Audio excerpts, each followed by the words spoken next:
möchte ein Gebet öffnen.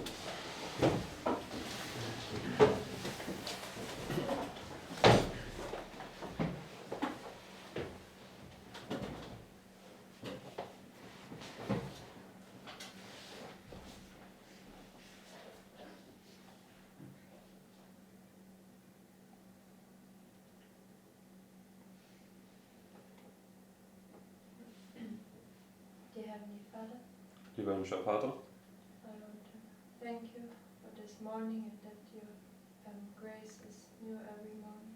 ich möchte dir für diesen Morgen danken, dass deine Gnade jeden Morgen neu ist. And thank you that we have now again an opportunity to be settled into your word. Und danke, dass wir jetzt wieder eine Möglichkeit haben, in deinem Wort gegründet zu werden. And please help us that we would keep an open mind to receive new things out of your word. Und bitte hilf uns, einen offenen Geist beizubehalten, um neue Dinge aus deinem Wort zu erhalten. And please help that our old natures would be broken up.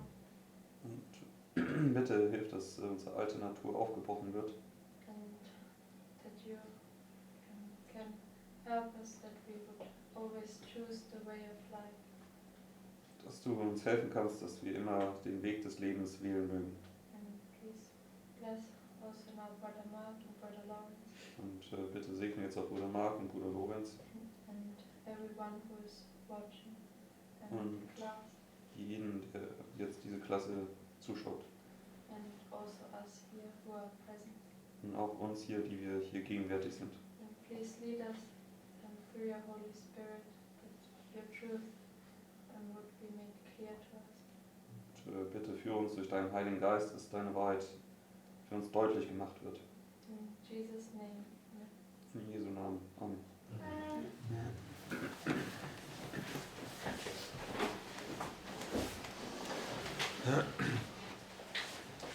Okay, the notes are in the live stream. So, die Notizen sind in der Livestream-Gruppe.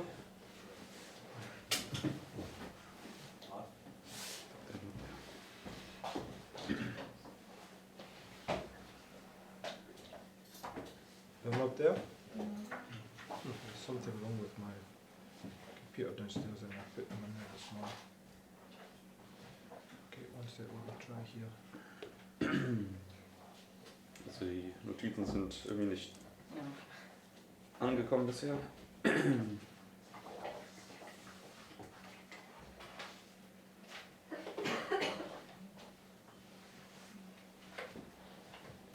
Okay, it should be there now.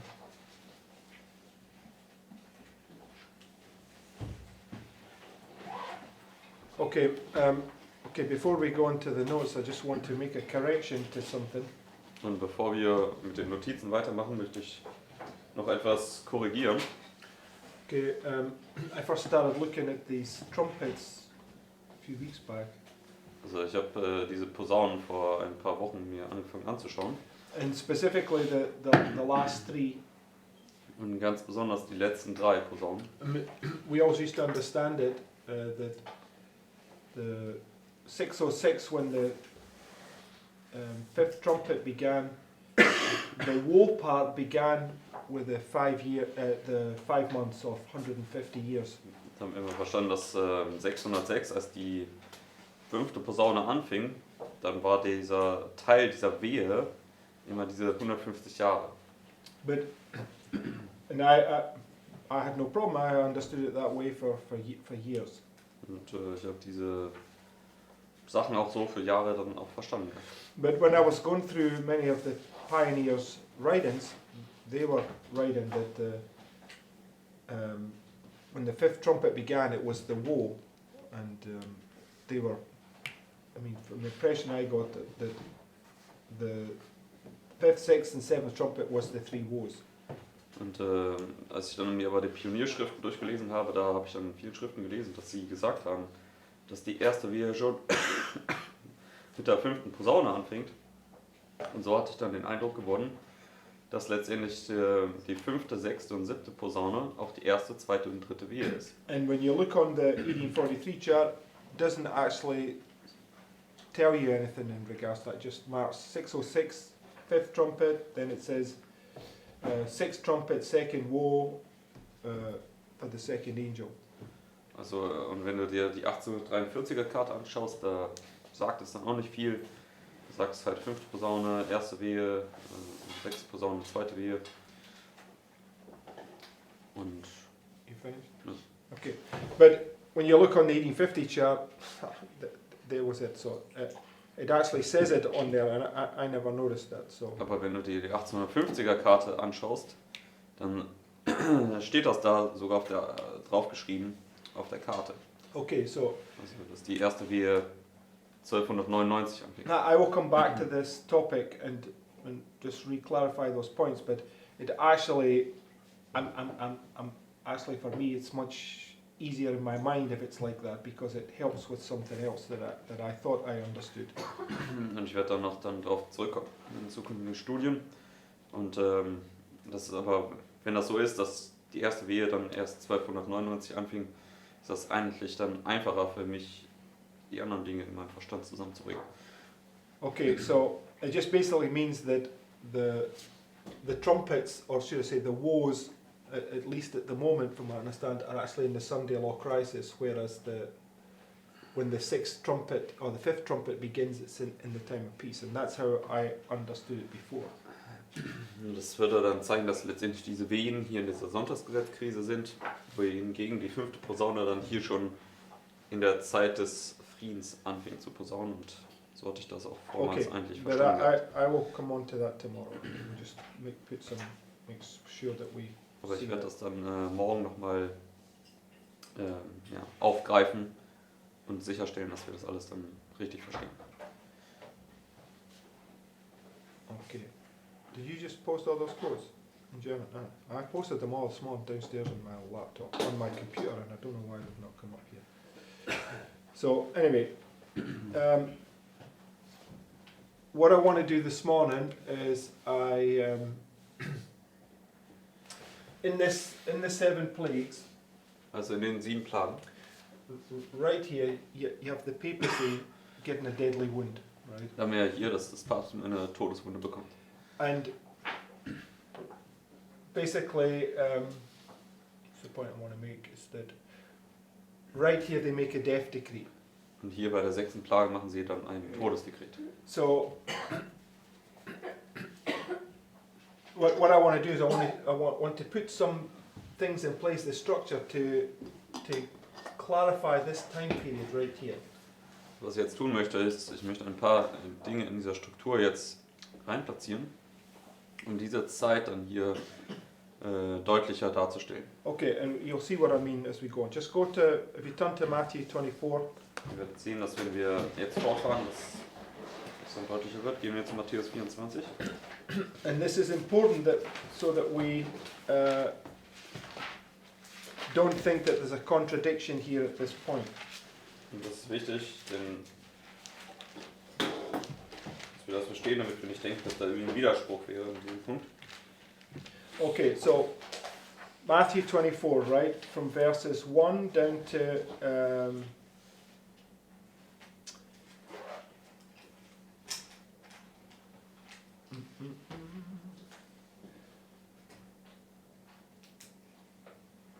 okay, from verses 1 down to 14 is the Sunday law crisis, right? Matthäus 24, Vers 1 bis 14 ist die Sonntagsgesetzkrise, richtig?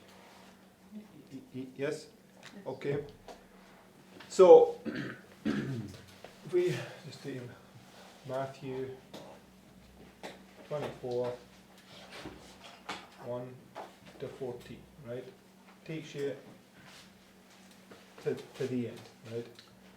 Matthäus 24, Vers 1 bis 14 bringt dich jeweils bis zum Ende.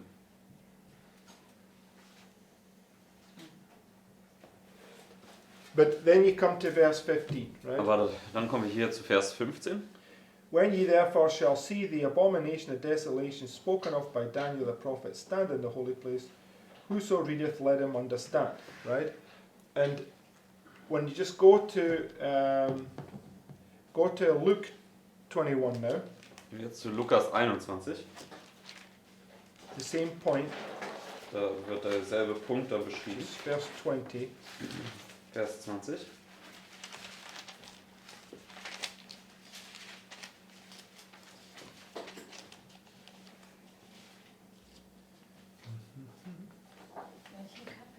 Lukas 21. Lukas 21, Vers 20. It says, "And when ye shall see Jerusalem compassed with armies, then know that the desolation thereof is nigh." Okay, and then in both instances, for instance, in verse 21 here it says, "Then let them which are in Judea flee into the mountains." So, da haben wir nochmal Vers 21 gelesen, also dass man dann in die Berge fliehen soll. And if you go back to Matthew 24, verse 16, it says the same thing. Right? Und wenn wir zurückgehen würden zu Matthäus 24 und dann da Vers 16 lesen würden, da würde es dasselbe sagen, Okay, dass man in die Berge fliehen soll. so if we just go to Daniel, keep your place in Matthew 24, just go to Daniel 11. Haltet euren Finger bitte in Matthäus 24 und gehen wir jetzt zu Daniel 11. And the title on the notes is The Bible Interprets Itself. So we're just letting the Bible explain this to us, right? Also, der Titel, den ich in meinen Notizen gegeben habe, ist, dass die Bibel sich selbst auslegen soll. Deswegen lassen wir das jetzt hier auch machen, dass die Bibel sich jetzt hier auslegt. Okay, Daniel 11, so Daniel 11, Vers 31. verse 31 says, "An arm shall stand on his part, and they shall pollute the sanctuary of strength, they shall take away the daily, and they shall place the abomination that maketh desolate." Right? This is Matthew 24 and verse 15. Also das ist Matthäus 24, Vers 15, richtig? Die Gräuel der Verwüstung. Right. So when we and if we go to the notes, just Wenn wir jetzt zu den Notizen gehen, im Deutschen sind einfach, ist das Zitat in Deutsch da gepostet, the first one from 13MR. in der Livestream-Gruppe. Das erste Zitat von 13MR. It says, "We have no time to lose. Troublous times are before us. The world is stirred with the spirit of war. Soon the scenes of trouble spoken of in the prophecies will take place." So what trouble is that referring to? So, auf welche Unruhe bezieht sich das hier?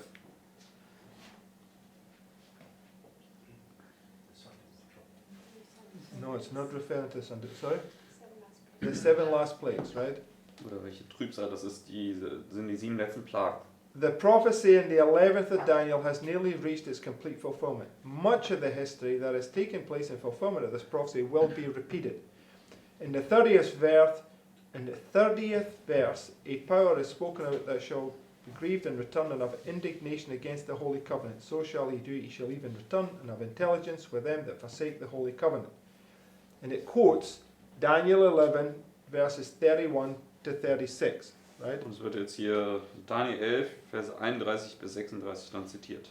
Okay, so the verses that's going to repeat, it's referring to, is verses 31 to 36, in the time of trouble that's spoken about. Right? Also die Verse, die sich in der Zeit der Trübsal wiederholen werden, ist hier Verse 31 bis 36.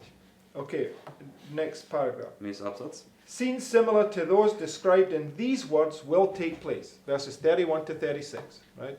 Also es werden sich ähnliche Szenen abspielen wie die in diesen Worten beschrieben werden, also in den Worten von den Versen 31 bis 36.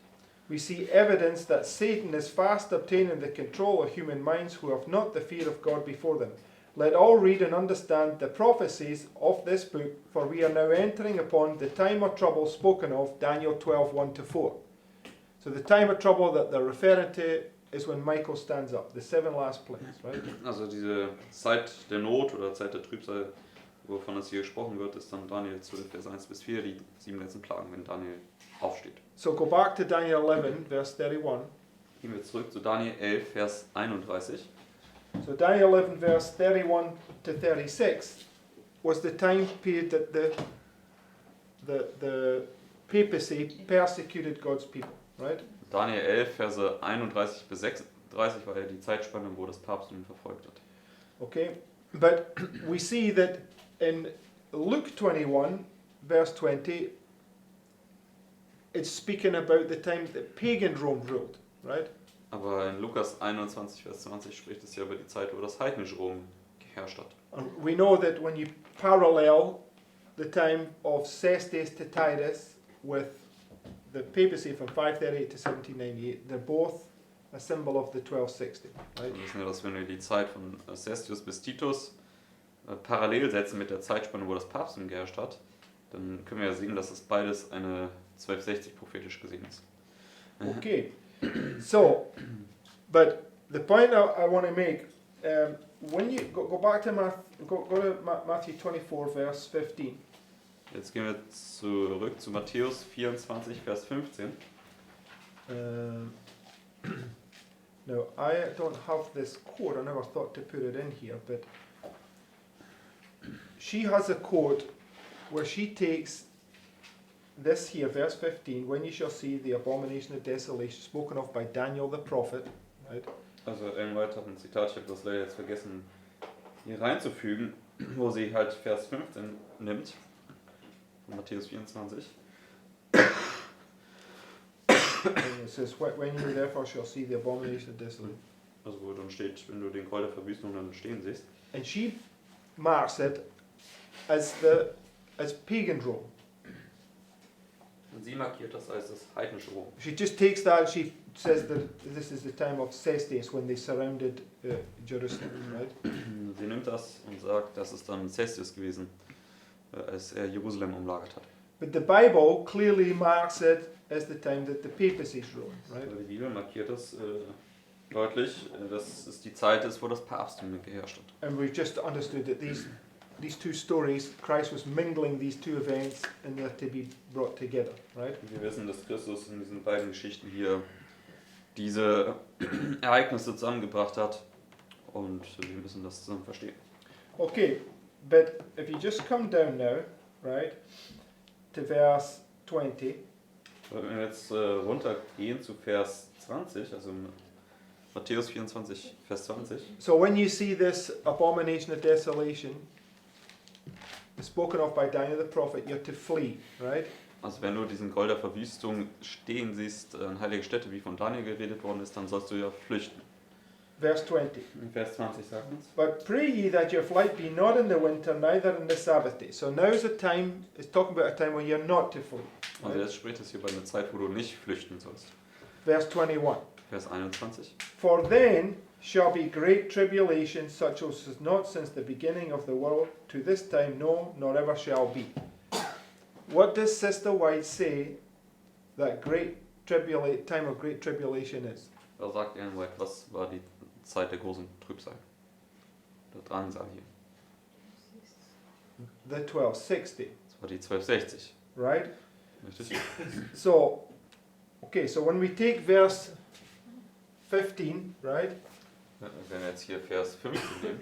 So here you have abomination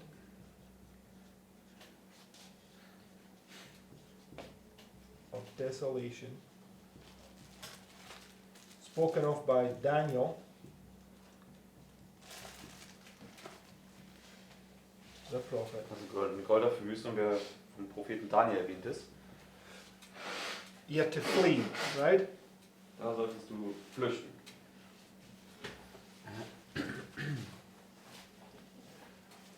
But right here's marking this point where it says, but verse 20, for then shall be great tribulation, right? Dann steht da Vers 21, dann wird da große Drangsal sein. Okay, so the sixth plague, what happens according to the book of Revelation? Und nach der 6. Plage, was wird da gemäß dem Buch Offenbarung passieren? The threefold union comes together, right? Also die dreifältige Vereinigung kommt da zusammen. Okay.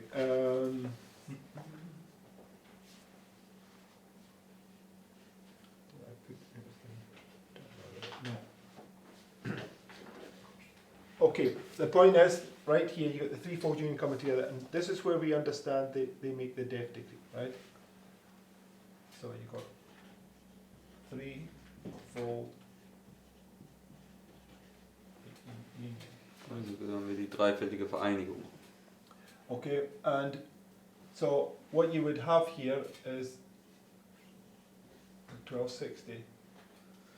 And then the seventh plague is where it gets cut short. Also was wir hier haben, ist die 1260 und die 7. Plage wird dann abgekürzt. Right? Richtig? Okay, because when you just go down, it says,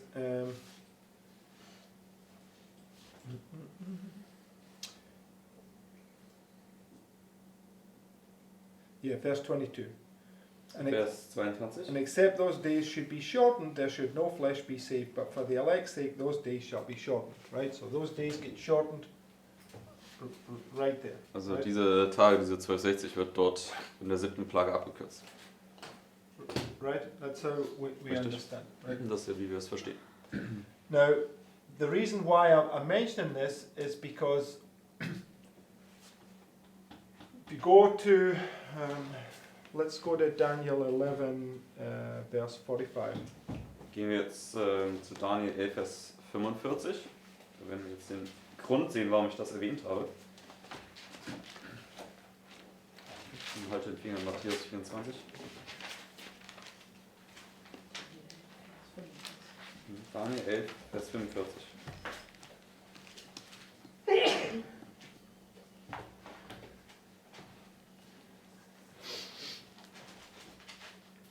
Right. And just before we read that, I'll just put another point in place. Go to the second quote. Und bevor wir jetzt diesen Vers lesen, möchte ich noch, dass wir wieder zur Livestream-Gruppe gehen, zum zweiten Zitat. It says, "The time is not far distant when, like the early disciples, we shall be forced to seek a refuge in desolate and solitary places. Wir gehen mit, die Zeit ist nicht mehr fern. As the siege of Jerusalem by the Roman armies was the signal for flight to the Judean Christians, so the assumption of power on the part of our nation and the decree enforcing the papal Sabbath will be a warning to us. It will then be time to leave the large cities preparatory to leaving the smaller ones for retired homes and secluded places among the mountains." So what does this quote do for us? Also was macht dieses Zitat hier für uns?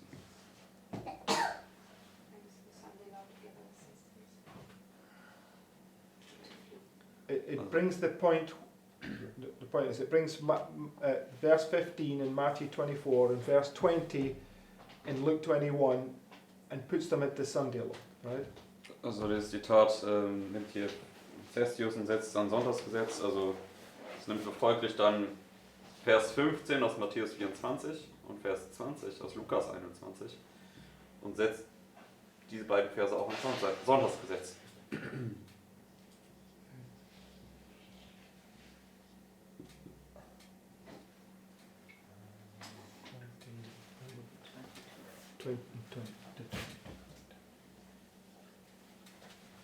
Right? Die beiden Verse sind dann auch hier, beiden Kapitel. Everybody follow? Kann jeder soweit folgen? Okay, so yes, okay. So let's just put that here also. Just want to make sure I've got the verses right. Matthew 24, 16. Das wäre dann auch hier bei dem zweiten Sonntagsgesetz dasselbe.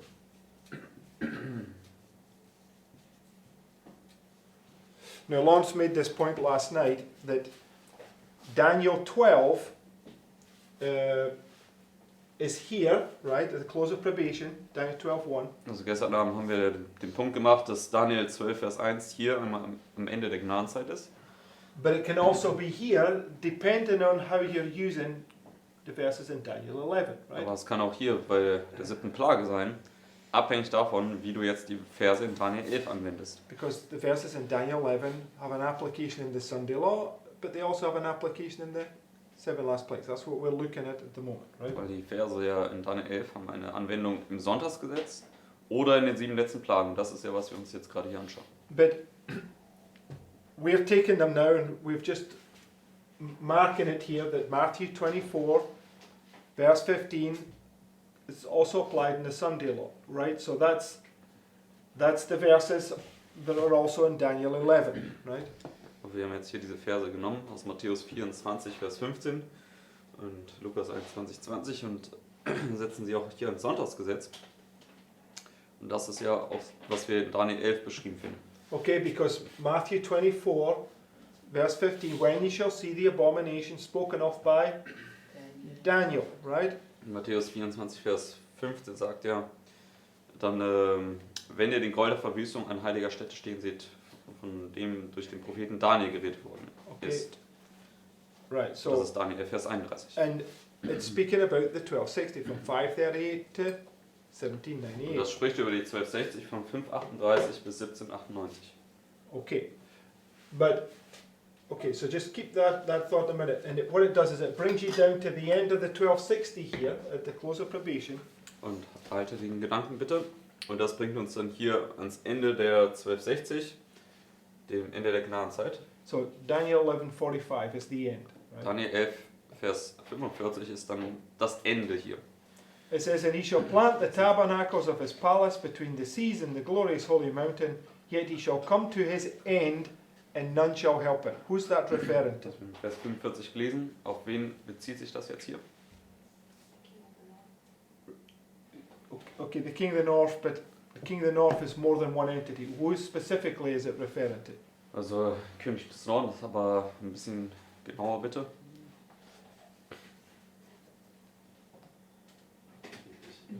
The papacy, right? Ja, das Papsttum.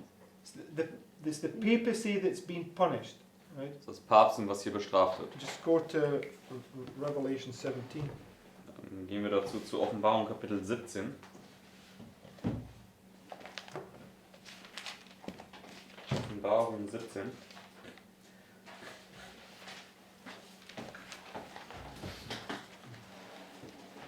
Verse 13. Offenbarung 17, Vers 13.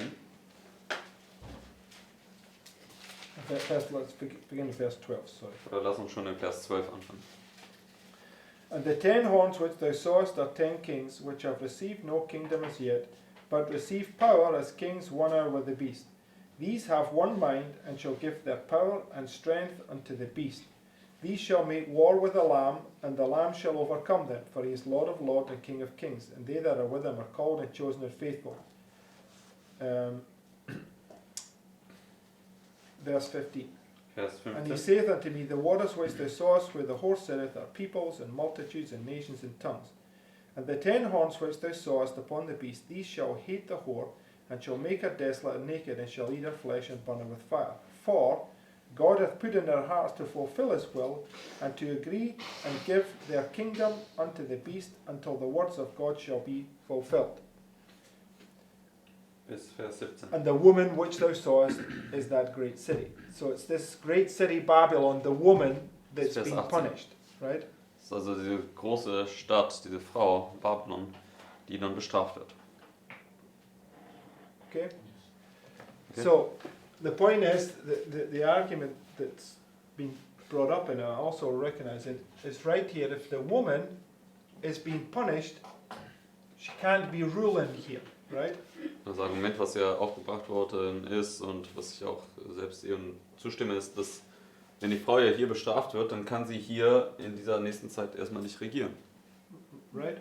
Richtig? So the point is that there's something about those verses in Matthew 24 that we need to understand better, right? Ja, der Punkt ist, dass es dort etwas in diesen Versen in Matthäus 24 gibt, was wir besser noch verstehen müssen. Okay, the point is, right, is that the papacy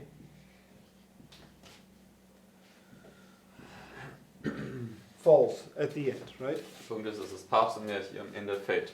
And that would also be the same here, right? Das wäre ja auch dasselbe hier dann. So if the papacy falls at the end there, Matthew 24 says, when you shall see the abomination of desolation spoken of by Daniel the prophet, stand in the holy place, whoso readeth, let him understand. Wenn das Papsttum hier fällt und Matthäus 24, Vers 15 sagt, wenn ihr nur den Gräuel der Verwüstung an heiliger Stätte stehen seht, von dem durch den Propheten Daniel geredet worden ist, wer das sieht, oder wer das liest, der soll das verstehen. Okay, but Sister White says the abomination of desolation was pagan Rome. Aber Ellen White sagt ja, dass der Groll der Verwüstung das heidnische Rom war. And she's not contradicting the Bible. The Bible, when you go to Daniel 11:31, it's papal Rome, right, speaking of it, right?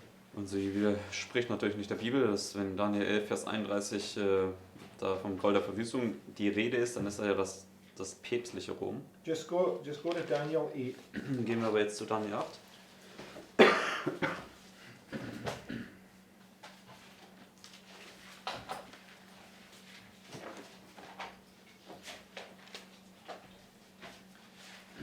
Verse 13. Daniel 8, Vers 13. Then I heard one saint speaking, and another saint said unto that certain saint which spake, How long shall be the vision concerning the daily and the transgression of desolation, to give both the sanctuary and the host to be trodden under foot? So, how many powers do we have here? Wie viele Mächte haben wir jetzt hier? Two. What are they? 2, und was sind sie? Right, so you have Das Heidentum und das Papsttum.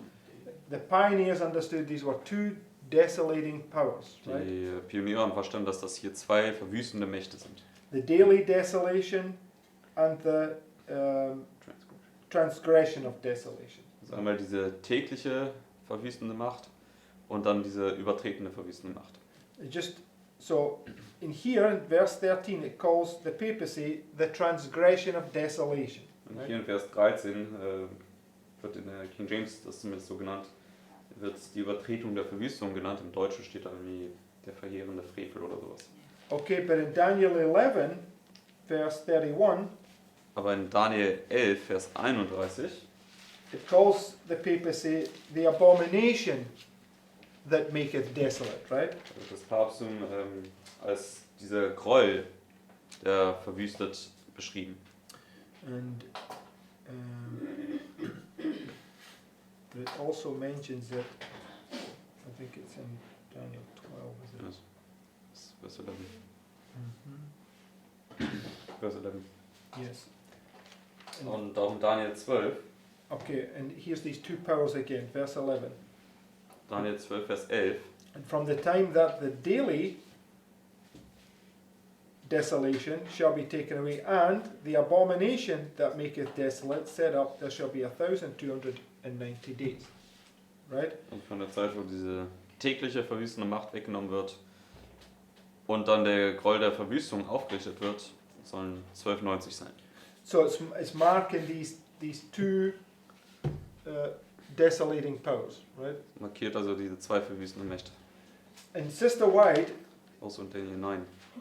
You also have until the end of the war, desolations are determined. yes.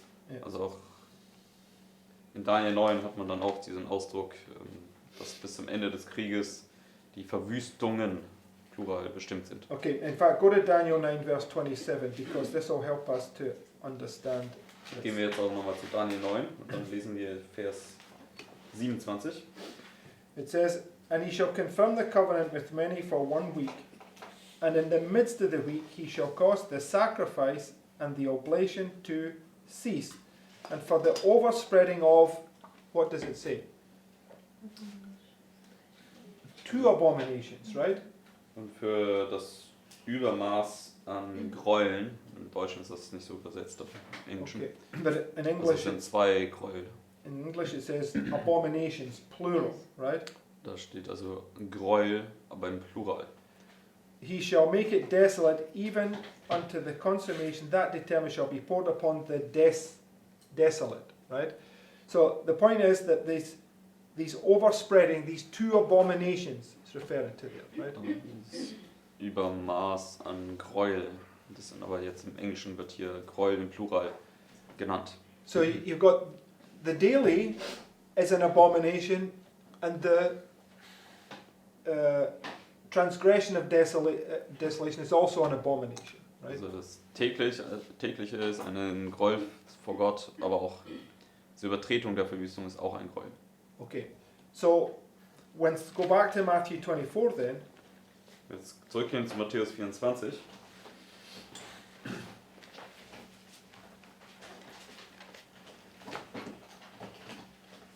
This might be a point that we need to correct ourselves on, right? Matthäus 24. Let's read verse 15. Dann lesen wir Vers 15. And Lawrence, maybe you can do me a favor. Pull up that quote where she talks about the abomination of desolation, and maybe we should read that. Because here it says, "When ye therefore shall see the abomination of desolation spoken of by Daniel the prophet, stand in the holy place." Right? Specifically those words at the end, stand in the holy place. Just go to Mark 13. Gehen wir jetzt, das spricht hier über, dass der Gott der Verwüstung in heiligen Stätte steht. Gehen wir jetzt zu Markus 13.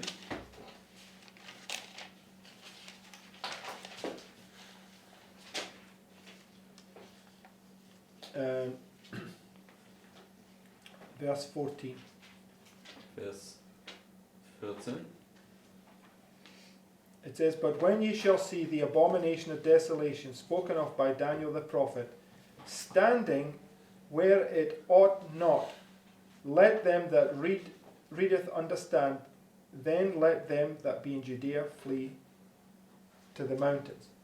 So what is the abomination of desolation doing? It's standing where it ought not to stand, right? Was macht der Gott der Verwüstung? Er steht dort, wo er nicht stehen sollte. Okay, so and as we see, so Matthew and Mark both say pretty much the same thing, but Luke 21.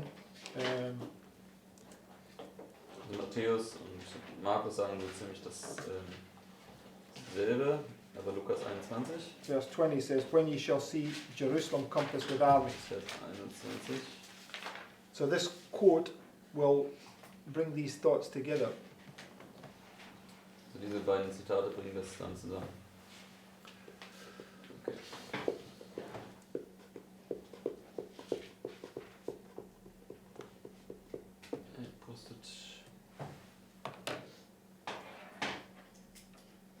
Okay, just go to the live stream.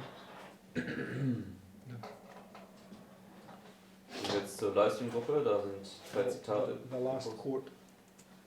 Das letzte Zitat jetzt erstmal. Das kommt auch noch ins Deutsche jetzt.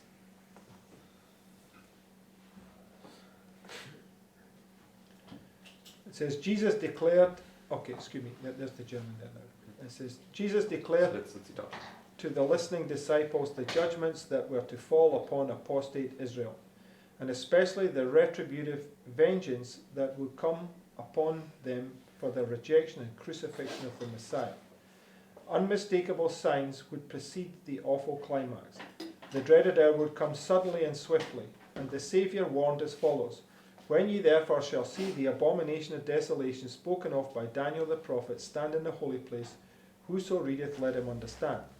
Then let them which be in Judea flee into the mountains." And then she quotes Matthew 24, verse 15, and Luke 21:20. Right? Sie zitiert dann Matthäus 24, Vers 15 und Lukas 21, Vers 20. When the idolatrous standards of the Romans should be set up in the holy ground, which extended some furlongs outside the city walls, then the followers of Christ were to find safety in flight. When the warning signs should be seen, those who would escape must make no delay throughout the land of Judea as well as in Jerusalem itself. Right? Richtig? Okay, so the point is, right, when you take that, she's marking it as pagan Rome, right? Also, der Punkt ist, wenn du das jetzt nimmst, markiert sie das hier als das Heidenstum. So when you come to this point, right, Also, wenn wir hier zu dem Punkt kommen, the papacy falls, right, da fällt das Papsttum and it's paganism that's in control, und dann ist es das Heidentum, was in Kontrolle ist. right? Now, Richtig? just go to Daniel 7, because we briefly mentioned this point last night, but we didn't, or Lawrence didn't go back to it, but I just want to mention it. Zu Daniel 7. Da haben wir den Punkt kurz angesprochen, aber sind nicht genau darauf eingegangen. And go to verse 11. Daniel 7, Vers 11.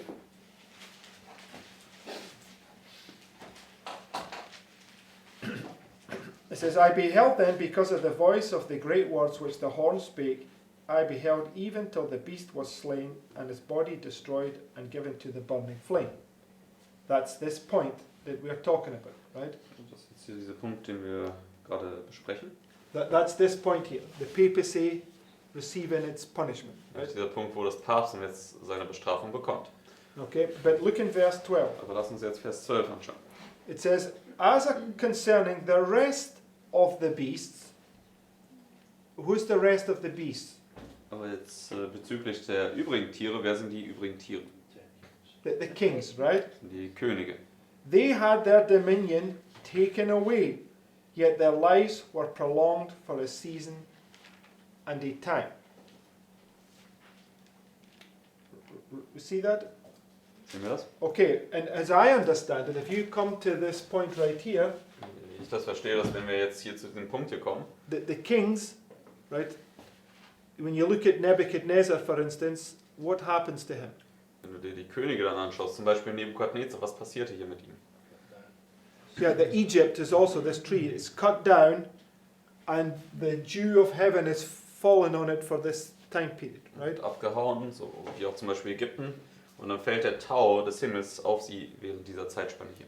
So the kings of the earth, they're preserved for a time period in order that they can be brought to repentance, right? Könige der Erde werden für eine Zeit dann hier noch aufrecht gehalten oder bewahrt, sodass sie zur Buße gebracht werden können. Like Belshazzar.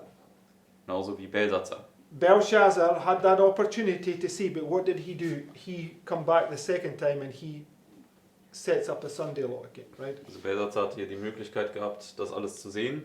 Was macht er? Er kommt hier und richtet dann das Sonntagsgesetz das zweite Mal auf. Okay. Because Sister White takes this verse in verse 9 and tells us that it's the investigative judgment, right? Denn Ellen White nimmt ja hier Daniel 7, Vers 9 und sagt, dass es das Untersuchungsgericht ist. Richtig? Right? Okay. So it has two applications, but Also so zwei Anwendungen. but at least I see. I mean, in verse 11, when you apply it now at this 7 plagues, it has to be in agreement with that point. The papacy falls there, but what happens with the kings? Und wenn man das jetzt hier am Ende anwendet, Vers 11, da fällt das Papsttum hier, aber was passiert hier mit den Königen? What did we read in Revelation 17? Was haben wir in Offenbarung 17 gelesen? The 10 kings eat their flesh and burn it with fire, right? Dass die 10 Könige ihr Fleisch fressen werden und sie mit Feuer verbrennen werden. And we read there in Daniel 7 and verse 11, Und wir haben hier in Daniel 7, Vers 11 gelesen. it says, I beheld them because of the voice of the great words which the horn spake. I beheld even till the beast was slain and his body destroyed and given to the burning flame. Right, that's the 10 kings eating her flesh and burning her with fire, right? Das sind dann die 10 Könige, die ihr Fleisch fressen und sie mit Feuer verbrennen. So the kings are still in power, right? Also die Könige sind immer noch an der Macht. And Sister White has this quote where she says that the kings are looking to overthrow each other, but it says this cannot be because the kings must reign until Christ comes, right? Und heute hat das Zitat, dass die Könige danach trachten, sich gegenseitig umzustürzen. Aber dann sagt sie, das kann nicht sein, weil Könige regieren müssen, bis Christus kommt. And this is confirmed by this, right? Babylon, Medo-Persia, Greece, and Rome, right? Das ist auch bestätigt durch Babylon, Medo-Persien, Griechenland und Rom. Rome.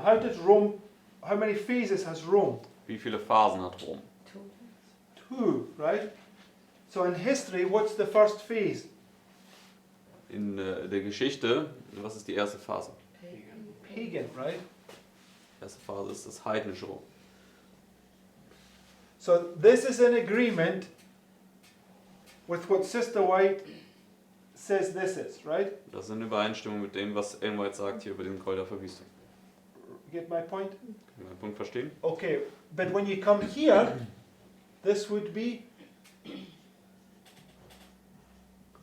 Wenn du hier ankommst, dann ist so das päpstliche Rom, die päpstliche Phase. so now prophecy and history are in agreement, right? Das ist Prophetie und Geschichte in Übereinstimmung. Okay, but the problem lies, right? You can see this. In fact, let's not deal with this point. Let's go to another point. Go back to Daniel 7, Gehen wir jetzt zurück zu Daniel 7. and we're going to take Daniel 7, right? Wir werden jetzt Daniel 7 nehmen, Verse 1. Vers 1. We have the four winds blowing, right? Dann Vers 2 vielmehr, da haben wir die 4 Winde, die wehen.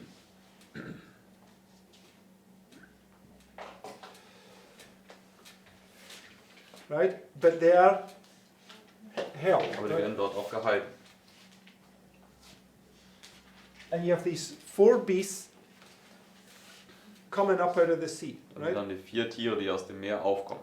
And Lawrence was taking this last night, right? These four, because you have you have the lion, the bear, Mit den Löwen, den Bären, the leopard, den Leoparden and then you have the fourth, which is the dragon. That's what I meant to say. und dann haben wir das 4., das ist dieser Drache.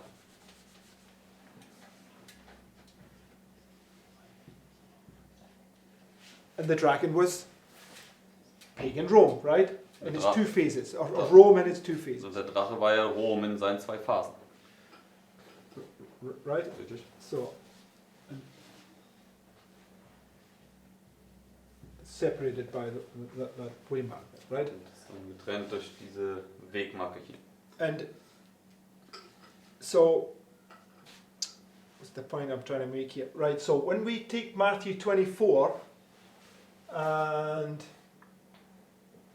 we take Matthew 24 and we place from verse 15 forward in the Sunday law, right? Jetzt Matthäus 24 nehmen und von 15, Vers 15 vorwärts in das Sonntagsgesetz platzieren. Right?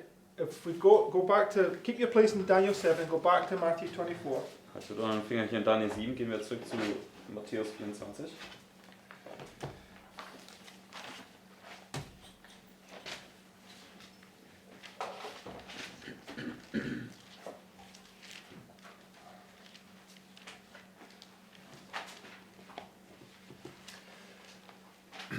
This is where it gets, this is where we need real wisdom to see these things, right? Because, Jetzt brauchen wir hier wirklich wahre Weisheit, um diese Dinge richtig zu sehen. okay, so we're going to mark verse 15 at the beginning now, because we've marked it here, right? It says, abomination Okay, und jetzt hier Matthäus 24, Vers 15 am Anfang, den of ja, was desolation. Ellen White auch macht. Gräuel der Verwüstung. And right here, right? Bomb.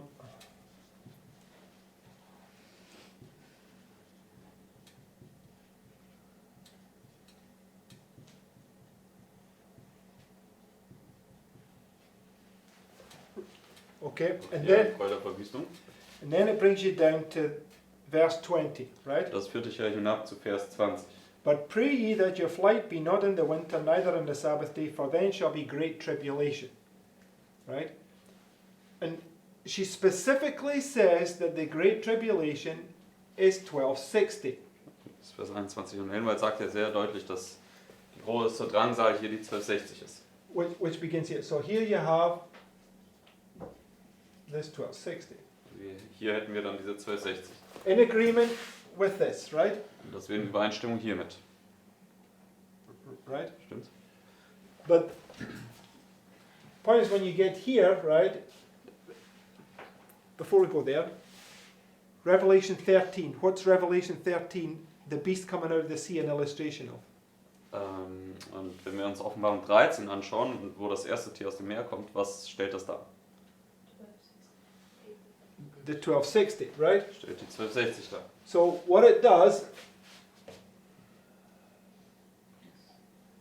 it gives us that, right? Das gibt uns dann das hier, diese 1260. And it's confirming to us that Daniel the abomination of desolation spoken of by Daniel is the 1260. Das bestätigt dann auch für uns, dass der Gräuel der Verwüstung, der vom Propheten Daniel erwähnt wurde, die 1260 ist. Right, because when you go to Daniel 11:31, the abomination of desolation set up is the 1260. Wenn du zu Daniel 11, Vers 31 gehst, dann ist das ja die 1260, wo der Gräuel der Verwüstung aufgerichtet wird. Which is the lion, the bear, the leopard and the dragon, and according to Revelation 13. Was dann nach Offenbarung 13 der Löwe, der Bär, der Leopard und der Drache ist. Right? Richtig? But when you take it from the book of Daniel chapter 7, what's this right here? Aber wenn du jetzt das aus dem Blickwinkel von Daniel Kapitel 7 anschaust, was ist das dann hier, diese ersten drei Reiche? It's pagan, right? Das ist das Heidentum. Okay, so, and when you read Daniel 7, let's go back to Daniel 7, just so you can see this point. Wenn wir zurückgehen zu Daniel 7, nur damit wir den Punkt besser sehen.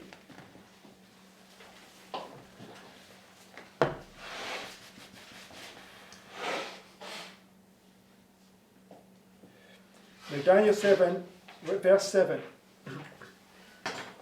Daniel 7, Vers 7. After this I saw in the night visions, and behold, a fourth beast. Right?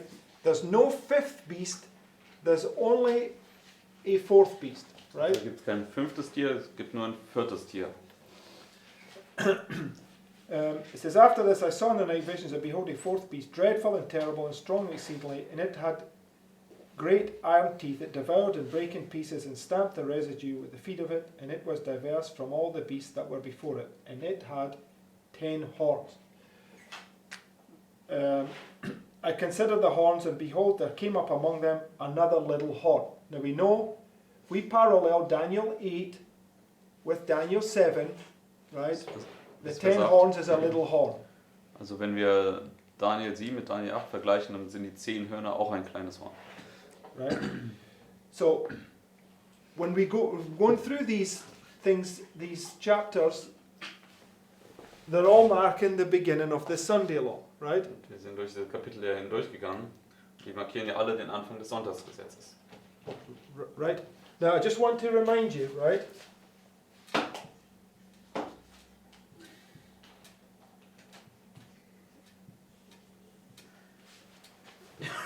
What are they? Was ist Daniel 7 und Daniel 8? The same vision, right?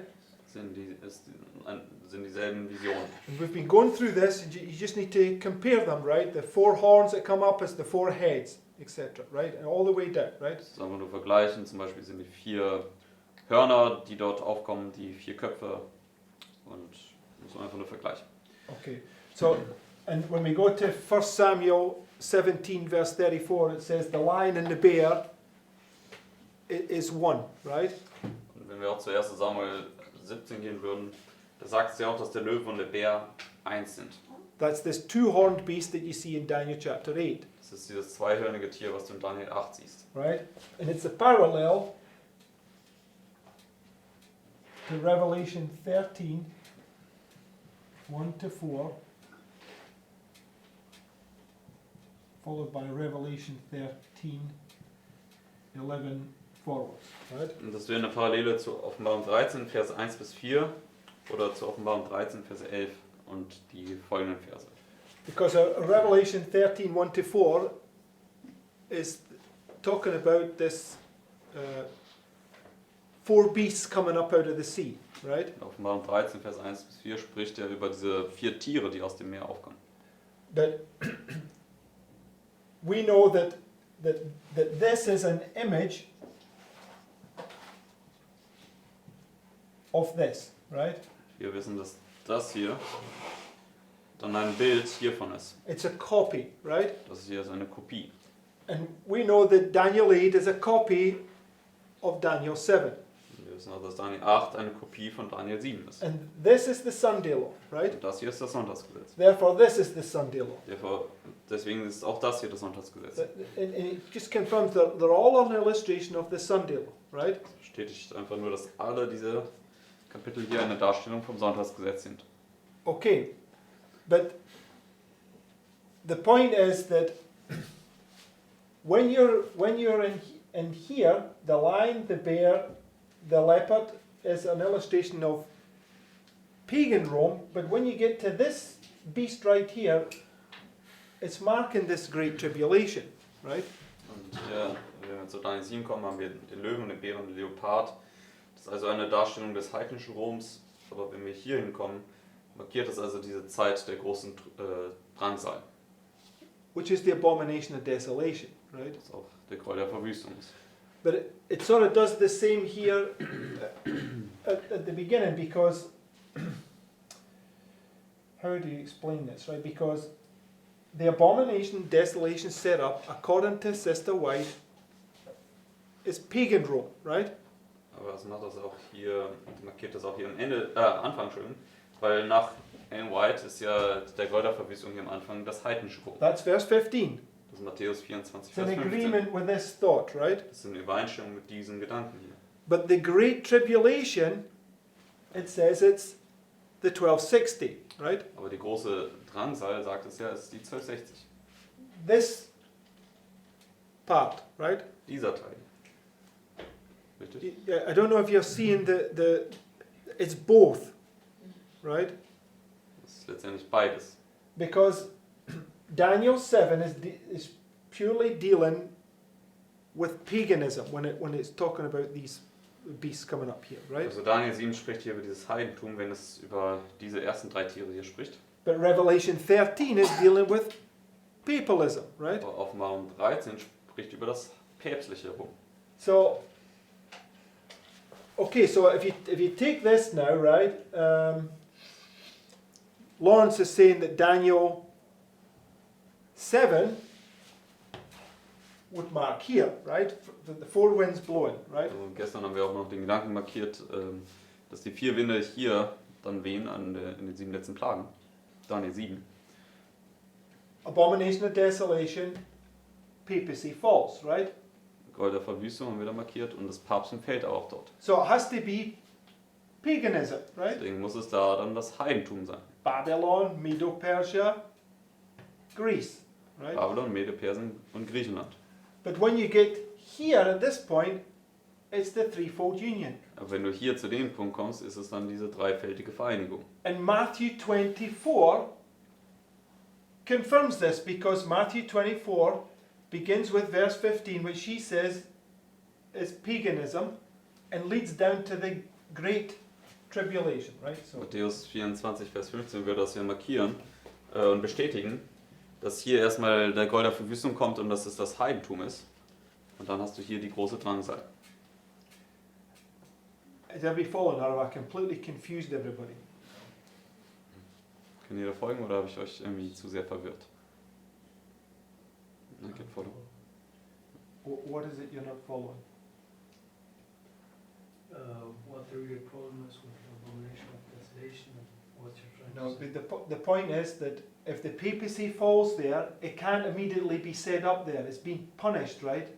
Also das Problem ist, wenn das Papsttum hier bestraft wird, am Ende der Gnadenzeit, dann kann es ja nicht hier sofort wieder weiter regieren.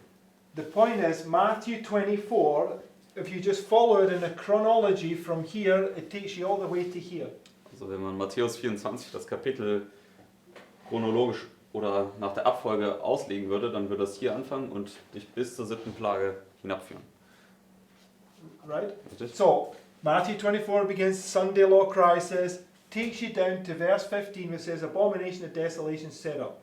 Also Matthäus 24 beginnt mit der Sonntagsgesetzkrise und führt dich dann hier zu dem Punkt, wo es dann sagt, dass der Gräuel der Verwüstung aufgerichtet wird. 7 last plagues. Und dann danach fangen ja die 7 letzten Plagen an. So, when you bring all the testimonies together, it shows that the 10 kings here eat her flesh and burn her with fire. Wenn du die Zeugnisse zusammenbringst, dann siehst du, dass die 10 Könige hier ihr Fleisch fressen und sie mit Feuer verbrennen. So the papacy has been punished, right? Da wird das Papsttum bestraft. She doesn't rise up again until here. Und sie kommt dann erst wieder hier auf.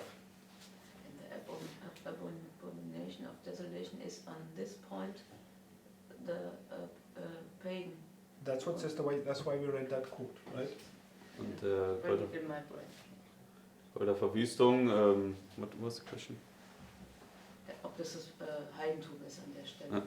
Der Gräuel der Verwüstung ist die Frage dann, ist das hier dann das Heidentum gewesen? Ja, und deswegen haben wir dieses Zitat von Ellen White gelesen. Okay, but we're going to take this now, Wir nehmen das jetzt aber hier, exact same words, right? And we place it in the Sunday law, right? nehmen das jetzt genau dieselben Worte und setzen das jetzt hier ins Sonntagsgesetz rein. So therefore the abomination of desolation at the beginning of the Sunday law must be pagan, right? Deswegen die Gräuel der Verwüstung am Anfang im Sonntagsgesetz muss auch das heidnische Rom sein. Okay, and the abomination of desolation spoken of by Daniel the prophet, right? When you read Daniel, that's why we read Daniel 9, it talks about two abominations, right? Und mit diesem Gräuel der Verwüstung, da sind wir dann auch zu Daniel 9 gegangen, da spricht es ja von zwei Gräueln. However, when you go to Daniel 7, you've got the lion, the bear, the leopard, and the dragon. This is pagan being set up Aber wenn first, du right? zu Daniel 7 kommst, da spricht es ja von Löwen, von Bären und Leoparden. Das ist erstmal das Heidnische. But when you go to the book of Revelation, Revelation 13 is talking about papalism being set up. Aber wenn wir zum Buch Offenbarung kommen, in Offenbarung 13 hier, dann spricht es ja, dass das päpstliche Rom hier aufgerichtet wird. Okay, which shows us that this is 1260, right? Und das würde uns dann zeigen, dass das hier eine 1260 ist. So, do we have abomination of desolation marking the beginning of the 1260? Dann haben wir einen Gräuel der Verwüstung hier am Anfang der 1260. Yes, right? So just like when you take Matthew 24, verse 15, and Luke 21:20, it's pagan and papal, and they're both together, right? Deswegen, wenn du Matthäus 24, Vers 15 nimmst und Lukas 21, Vers 20, wenn man das zusammenfügen würde, hätte man päpstliches und heidnisches Rom zusammen. And also, I just mentioned Matthew 24, Luke 12. So also Daniel 7 and Revelation 13. Und auch Daniel 7 und Offenbarung 13. The point is that when the Sunday law begins, what's healed? Wenn das Sonntagsgesetz beginnt, was wird denn da geheilt? The deadly wound, right? Die Todeswunde. There can't be a Sunday law unless church and state has come back together. The deadly wound has to be healed, right? Da kann es kein Sonntagsgesetz geben, es sei denn, dass die Todeswunde geheilt würde und Staat und Kirche zusammengekommen wurde. Zusammengekommen ist schon. Just go to Revelation 13. Gehen wir zur Offenbarung 13.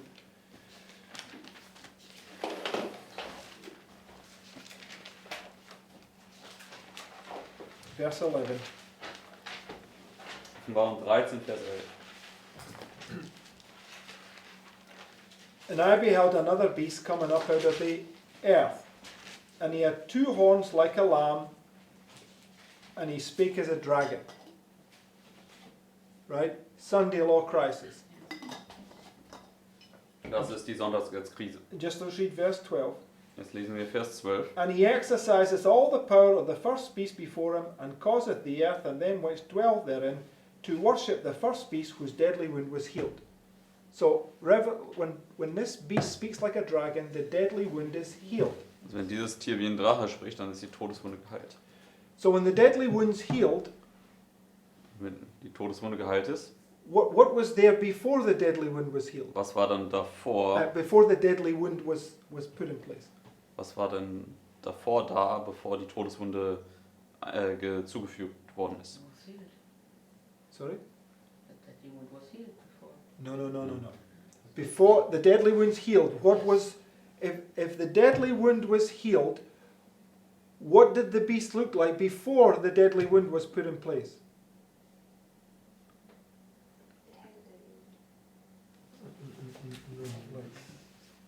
It's confusing. No, it's not confusing, right? Deadly wound.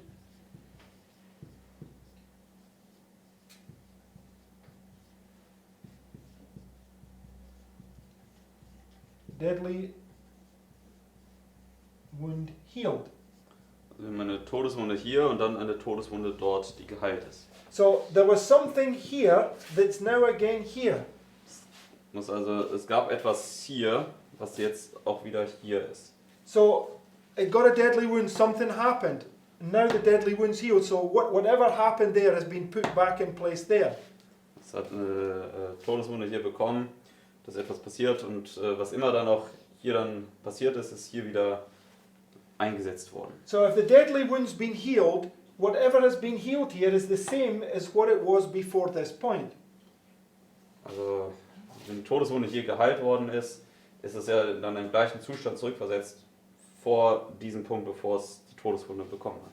What was the deadly wound? Und was war die Todeswunde? Die Trennung von Kirche und Staat. So what's this then? Was ist dann das hier? Okay, so Das whatever the Kirchenstaat deadly wieder- wound was, it's been put back, right? Dass die Kirche und Staat wieder zusammengekommen ist. Also was immer die Todeswunde auch war, das ist jetzt wieder rückgängig gemacht worden. Okay, so when John is standing here and he looks back into this time, what does he see? Wenn Johannes hier steht und rückwärts in dieser Zeit hier blickt, was sieht er dort? Churches stay No, together. he didn't. Okay, that might be a correct answer, but that's not really what I'm looking. What did he see? What did it say in the verses when he's looking back? Also sieht, wie Kirche und Staat zusammen sind. Also was sieht er dort in diesen Versen? Wenn er rückwärts He saw a woman sitting on the dragon, blickt. right? Er sieht da eine Frau, die auf dem Drachen sitzt. So when you come to the deadly wounds healed, what must you see? Wenn du hierhin kommst, dass die Todeswunde geheilt wird, was siehst du dort? Woman sitting on the dragon, right? Dass eine Frau auf dem Drachen sitzt. Okay, but when you go to Mount Carmel, for instance, when you see the story of Ahab and that, what does it teach us? Aber wenn du zum Beispiel zum Berg Karmel kommst und diese Geschichte da anschaust, was lehrt sie uns? Right, Jezebel's behind the scenes, right? Dass Isabel dort hinter den Kulissen ist. You don't see her. When do you see her? Du siehst sie dort nicht, aber ab wann siehst du sie? Right, so you don't see her here, but you see her here at this great tribulation, Also right? wenn sie jetzt hier ein Todessekret macht, also du siehst sie jetzt hier noch nicht, aber du siehst sie dann, wenn sie hier bei dieser großen You Drangsal get my point now. auftritt. The Bible's trying to teach us something, right? Ich will meinen Punkt besser verstehen, die Bibel möchte uns da etwas Just mitleben. one second, right? So when the papacy gets its deadly wound here, Also wenn das Papsttum hier seine Todeswunde bekommt, has she disappeared? ist sie da völlig verschwunden? Where Right. is she? Wo ist sie? Behind the scenes. She's behind the scenes because she's singing like a harlot here, right? Sie ist wieder hinter den Kulissen, sie singt nämlich dann hier wie eine Hure. Right? So that she can sing, all the kings of the earth are going to commit fornication with her again, right? Sie singt hier, damit alle Könige der Erde wieder mit ihr Unzucht treiben. Okay, this is a principle we have to see. Otherwise, the Bible and the spirit of prophecy are totally contradicting themselves, Das right? ist ein Prinzip, was wir sehen müssen, weil ansonsten würde die Bibel und der Geist der Weissagung sich widersprechen. Okay, so the point is here, right? When the papacy gets its thrown into the fire here, right? Also Has she disappeared? wenn das Papsttum hier in das Feuer geworfen wird, ist es da verschwunden? No. Nein. No, right? So the abomination of desolation spoken of by Daniel the prophet, in one sense, right, is the 1260, Also der Gräuel der Verwüstung, der von Daniel geredet wird, Revelation 13. da Daniel angebracht wird, ist einmal diese 1260. But the reason why it's got this 1260 and this 1260 is because here, although she's behind the scenes, you don't see her, right? Und der Grund, warum es diese große 1260 gibt und die kleine 1260 ist hier, dass auch wenn sie hier schon anfängt zu regieren hinter den Kulissen, siehst du sie hier erstmal nicht. But right here, she says, kill them, right? Aber dann hier, an der Wegmarke, sagt sie dann, töte sie. So this illustration has to be the same as what you see in here, right? Deswegen, diese Darstellung muss dann dieselbe sein, welche du dann auch hier in den 7 letzten Plagen siehst. Because we were shown that the statue, and Sister White says it very clearly in the Book of Education, the statue, which is Babylon, Medo-Persia, Greece, and Rome, is the 1260, right? Einmal sagt er sehr deutlich, dass dieses Standbild, nämlich Babylon, Medo-Persien, Griechenland, Rom, die 1260 darstellt. Because the head of gold is when the Sunday law begins, right? Und der Kopf aus Gold ist, wenn das Sonntagsgesetz beginnt. Therefore, the statue is 1260. Deswegen ist auch das Standbild die 1260. Showing this point to us, right? Zeigt uns diesen Punkt. So, the point is that we have to see this same point. So, the papacy gets thrown in the fire here, it's getting this deadly wound, right? Deswegen zeigt uns den Punkt, also wenn das Papsttum hier in das Feuer geworfen wird, kriegt das hier seine Todeswunde. Okay, but if you take this and put it here, just look, this might be the thing, right? This is what we always struggled with this, right? What's this right here? Was ist das hier? Also The time of the end, right? Zeit des Endes.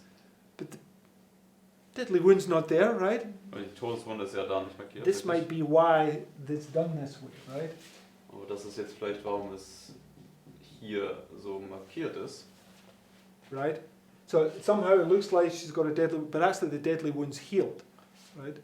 Sieht hier irgendwie so aus, als ob sie eine Todeswunde hat, aber die Todeswunde ist geheilt. It's one of these arguments that we had. It can't be the time of the end here because the time of the end where she gets a deadly wound is at the end, right? Also dieses Argument, dass es hier nicht die Zeit des Endes sein kann, weil sie hier keine Todeswunde bekommt, weil die Todeswunde bekommt sie am Ende. But if you take this now, right, Aber wenn du das jetzt hier nimmst and put it here, because und das here hier you have the nimmst 1260, und dann hier anwendest, hier hast du die 1260, what does it lead you to? wohin führt dich das?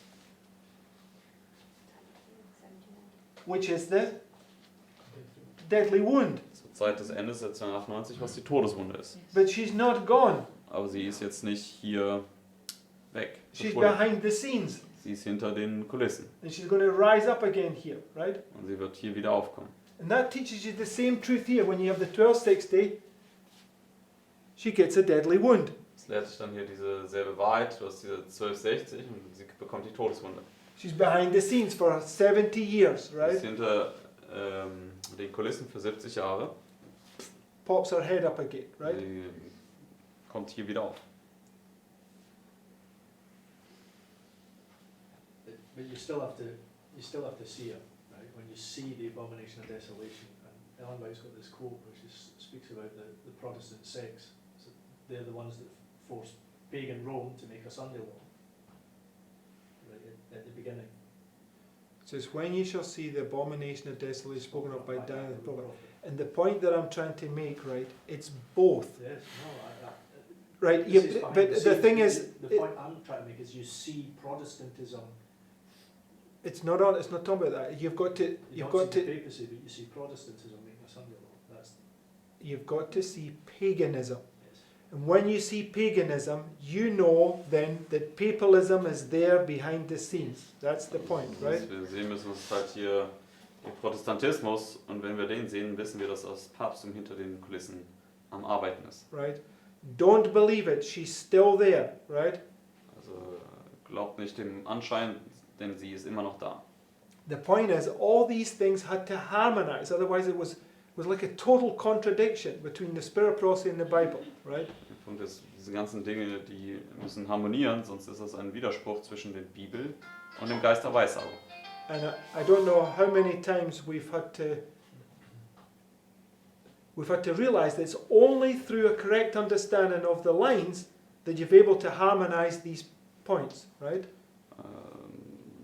Oftmals mussten wir dann immer erkennen, dass nur wenn wir die Linie richtig verstehen, dass man dann in der Lage ist, diese ganzen Punkte in Harmonie zu bringen. Okay, so for me at least, now I have a harmony on this point here, right? Für mich zumindest habe ich jetzt eine Harmonie hier, was dieser Punkt hier in den 7 letzten Planen angeht. Because this truth at the beginning of the reform line, okay, that's made that clear for me now. Why the reform lines do we have the papacy getting a deadly wound at the beginning of the reform line?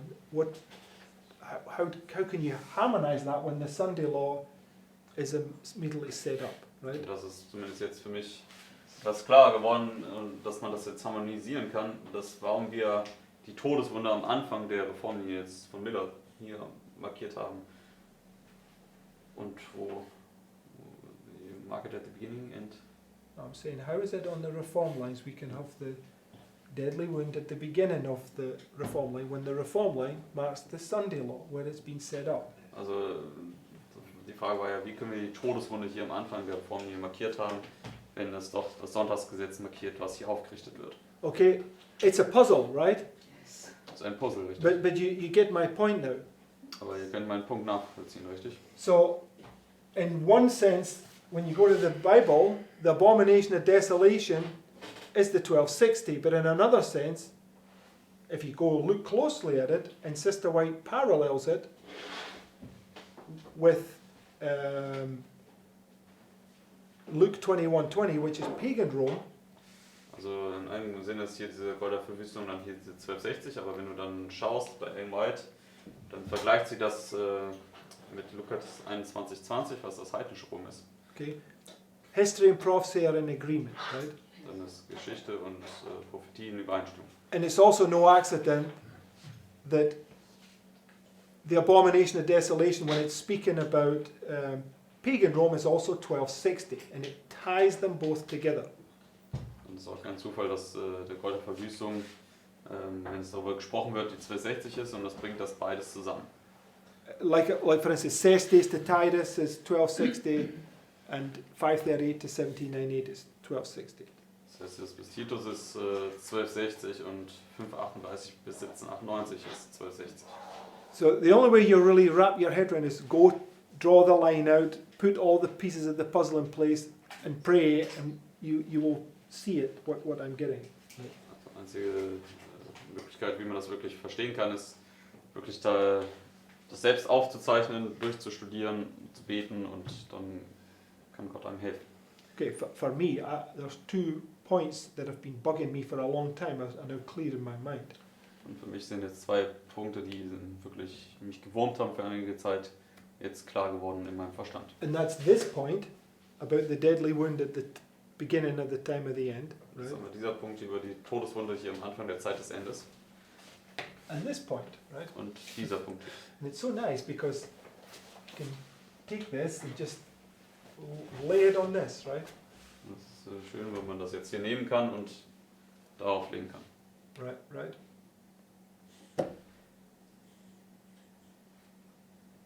This behind of the scenes is a little bit different at the Sunday law and at the final review because the Sunday law is somehow active through the Protestants.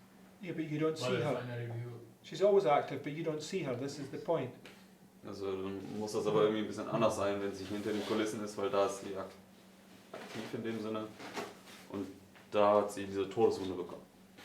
That's the whole point the Bible says that she's behind the scenes. You won't see her physically there. Aber man sieht halt dasselbe Prinzip in dem Sinne, dass man sie nicht sieht. Sie ist hier hinter den Kulissen und dort hinter den Kulissen. Right. Okay. You have to do your own homework on that one. Das kann ich selbst ausstudieren. Okay, let's close. Lass uns mit Gebet abschließen.